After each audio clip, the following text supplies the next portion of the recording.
3.5 miles beneath the surface of the Pacific Ocean, there is a place where the sun has never reached. The water pressure here is over 16,000 pounds per square inch. It's the equivalent of having 50 jumbo jets stacked directly on top of you. In March 2012, filmmaker and explorer James Cameron sat inside a tiny steel sphere, resting on the muddy floor of the Challenger Deep. He had just become the first person to solo dive to the deepest point on Earth. But Cameron wasn't celebrating. He was staring at a digital readout, watching a number that was slowly dropping. The number represented his buoyancy, and it was dropping because the revolutionary hull surrounding him was secretly failing. The material that was supposed to be completely incompressible was crushing under the weight of the ocean. To understand why the most advanced deep-sea submersible in history nearly became a permanent tomb, we have to look at the history of the trench itself. The Challenger Deep is a massive scar in the Earth's crust formed by tectonic plates colliding. Only one crew had ever been there before Cameron. In 1960, Jacques Piccard and Don Walsh descended in the Bathyscaphe Trieste. The Trieste was essentially a massive steel sphere suspended beneath a float filled with gasoline. Gasoline was used because it's lighter than water and, engineers believed, incompressible. They were wrong. At extreme depths, the gasoline compressed significantly, causing the Trieste to lose buoyancy and sink faster than planned. The crew barely had enough ballast to make it back to the surface. For over 50 years, no one returned to the bottom.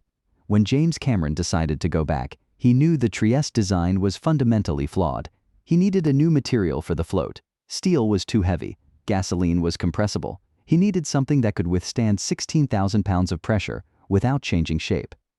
He found his answer in a material called syntactic foam. Syntactic foam isn't a natural material. It's engineered by mixing millions of tiny hollow glass microspheres into a liquid epoxy resin. Once the resin cures, it becomes a solid, lightweight block. Because the microspheres are hollow, the foam is incredibly buoyant. And because the glass spheres are perfectly round, they distribute pressure evenly in all directions. Cameron partnered with engineer Ron Allum to build the Deepsea Challenger. Their goal was to create a submersible that was virtually incompressible. Instead of a traditional horizontal submarine, they designed it to fall vertically. It looked like a giant, high-tech pencil. At the very bottom of this pencil was the steel personnel sphere where Cameron would sit. Surrounding the sphere, all the way to the top, was the syntactic foam float. The foam was supposed to be the magic bullet. But magic bullets rarely survive contact with reality. Before the record dive, the team conducted a series of test dives in the ocean. During one of these early tests, something went terribly wrong. At a depth of nearly 30,000 feet, the submersible suddenly lost control. The horizontal thrusters, which were supposed to keep the sub stable, simply stopped working. The vehicle began to tumble in the dark. Cameron had to abort the dive and drop emergency weights to force an ascent. When they pulled the sub back onto the ship, the engineers found a terrifying problem. The horizontal thruster arms had actually snapped off, but the thrusters didn't break because of a mechanical failure. They broke because the syntactic foam float had physically shrunk. The foam was supposed to be incompressible, yet, under the immense pressure of the deep ocean, the entire float had compressed by several inches. This shrinkage put massive, unexpected stress on the thruster mounts, tearing them from the hull. The team was facing a fundamental physics contradiction. If the foam compressed that much at 30,000 feet, what would it do at 36,000 feet? They had to redesign the entire mounting system. They reinforced the thrusters and added massive steel collars to hold the foam in place, but they couldn't change the foam itself. There was no time to manufacture a new float. They ran the math again and again.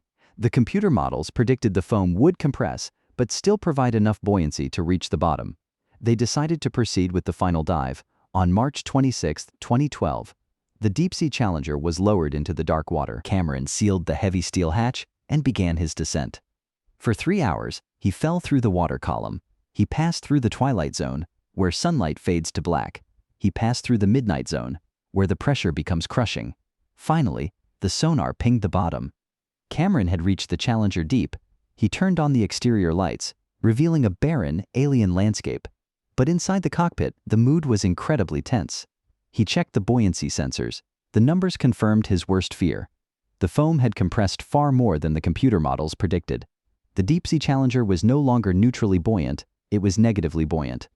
The submersible was actively sinking into the mud. Cameron was stuck at the bottom of the ocean, and the vehicle was getting heavier by the minute. His only option was to use the vertical thrusters to push the sub off the bottom. He engaged the thrusters, and the sub slowly lifted off the mud. But the nightmare wasn't over. Salt water had breached the electrical housing of the horizontal thrusters. The horizontal thrusters died completely.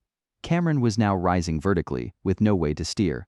If the vertical thrusters failed, he would sink back to the bottom. And because the foam was still compressing, he would never be able to get back up.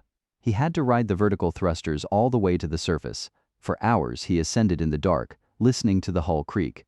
When he finally broke the surface, the recovery team pulled him out. They immediately inspected the foam float.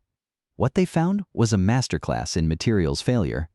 The syntactic foam hadn't just compressed. It had undergone a catastrophic physical transformation. To understand why, we have to look at the two components of the foam. The glass microspheres are incredibly strong, but they are brittle. The epoxy resin is flexible, but it has a weakness. At the bottom of the trench, the water temperature is just above freezing. Under extreme cold and immense pressure, the epoxy resin undergoes a phase change. It experiences what materials scientists call a glass transition. The resin stops being flexible and becomes rigid and brittle. Once the resin lost its flexibility, it could no longer absorb the shock of the pressure. The stress transferred directly to the glass microspheres, and the microspheres began to shatter. As millions of tiny glass spheres fractured, the entire structure of the foam collapsed inward. This is why the float compressed by several inches. The laboratory tests had been conducted at room temperature. They didn't accurately simulate the near-freezing environment of the deep ocean. The cold was the missing variable that broke the math. This failure reveals a massive bottleneck in modern ocean exploration. We've mapped the surface of Mars in higher resolution than our own ocean floor. The problem isn't our cameras or our sonar. The problem is materials science. We simply don't have materials that can survive the deep ocean for long periods. Steel requires incredibly thick, heavy walls, which makes the vehicle too heavy to maneuver. Syntactic foam is lightweight, but it degrades under extreme cold and pressure. Until we invent a new class of metamaterials, the deep ocean will remain largely inaccessible. The Deepsea Challenger was eventually retired to a museum. The syntactic foam float was never repaired. It remains permanently deformed, a physical record of the ocean's crushing power. James Cameron proved that a human could survive the deepest point on Earth. But the dive also proved something much more humbling. No matter how advanced our engineering becomes, we're just borrowing space in the deep, and the ocean always collects its debt.